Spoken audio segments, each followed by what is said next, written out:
Նիկոլ Փաշինյանը կաթողիկոսից պահանջում է ազատել Վեհարանին, չեք կարծում նա դրա իրավունքը ունի։ Ոչ,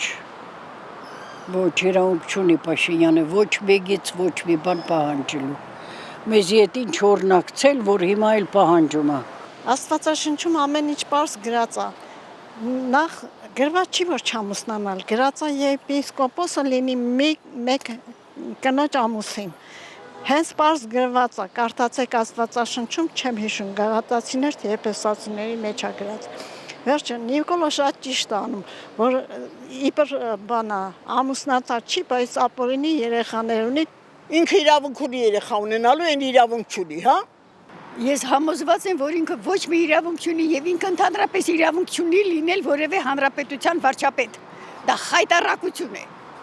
Մեր ազգի խայտարակությունն է Փաշինյանը։ Ոչ մի իրավունք չունի պահանջելու։ Եկեղեցին ունի իր օրենքները։ Այդ դա պահանջելու փոխարեն թող մտածի իր գերիների մասին, թող մտածի անհոտ կորածների մասին, թող մտածի Արցախի ղեկավարների մասին, որ մինչև հիմա կանգնած են Բաքվի դատարանում։ Մտածելու ուրիշ բան չունի։ Չունի իրավունք։ Ինքը իմ կարծիքով իրավունք չունի։ Եկեղեցի գործերին ոչ։ Եկեղեցին իրավունք չունի խառնվի քաղաքական գործերին։ Հակոբոս 4:4-ում գրված է, այն մարդը, որ պետության եւ եկեղեցու հետ է խառնում, շնություն է անում։ Հենց այդպես գրված է։ Իմացեք, բանը Նիկոլը շատ ճիշտ է անում։ Չի կարելի, ինչի համար մենք սովորել ենք այդ կաթողիկոսին։ Հետո ինչ որ երեխա ունի, ավելի լավ մի հատ հայել ավելացել։